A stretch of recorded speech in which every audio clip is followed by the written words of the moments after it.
Richo, it's been a bit of a tougher week for the club with a few players ruled out with COVID and of course the coach. How have you found the preparation so far? Well, we've certainly aimed to keep it as normal as possible.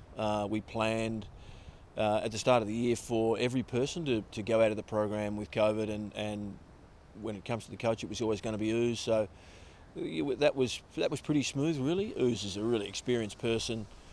In his time at the Hawks, he's done exactly the same thing in the community series games where he stepped in. So he's pretty comfortable, really. He plays a very significant role at our footy club. He does stoppage, he does midfield.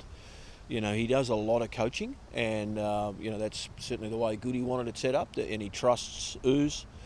The only challenging part will be the game day, I reckon, where we just got to get the communication right. That's a little bit unknown to us. So Goody will be at home with all the information without being there live, so he'll have the game, he'll have all the stats. He wants to leave it to the coaches, to Ooze and to the coaches and myself to get it done. He doesn't want to interfere, but he'll basically be wide up to me and give me his thoughts from afar, and at the right time I'll filter that through to Ooze, who will absolutely be the coach for the day, and he'll coach from up in the box. So that's been good. The players, yeah, it's disappointing for the players, but you know, we're in a pretty strong position that we were able to bring back two that were off with COVID. Both of those are leaders and all Australians, so that's, you know, we're really fortunate there. Toby Bedford, who's been medical sub for a long time, he gets to play now, which is brilliant. You know, we really liked the impact that Toby had in round one when he came on. So from that perspective, we think we've got pretty good coverage. Coming off a win against the Tigers where the scoreboard probably didn't show the performance as such, were you comfortable with how the boys are tracking?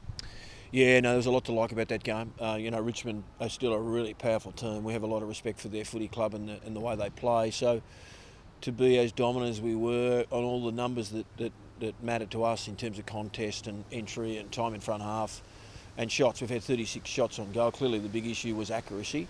Some of our connection wasn't great, because we were quite dominant, but no, that's really positive. We, the week before we did connect and scored heavily, so we don't think it's a long-term issue. It's certainly something the guys have addressed and have spoken about. We haven't ignored it.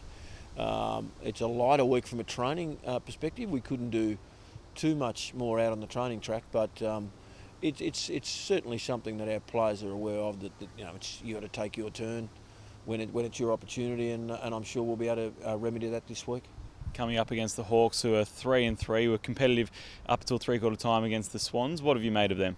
Oh, they've been really impressive. Yeah, I think the whole industry was a little bit unsure with the change of coach and what did Mitchell's new method look like and how were they going to play, and they certainly have been incredibly hard to defend. Their work from the back in particular has been really positive. The weekend's game when they were able to get the ball in their front half with clearance dominance, they piled on 5 before the opposition could even get on the board. So we know that their best footy, if they can get things on their terms, is going to be really hard to beat. They're a worthy opponent. We're going to have to be at our best to get the job done. Well, good luck this weekend. Thanks for your time. Good on you, Gibbo.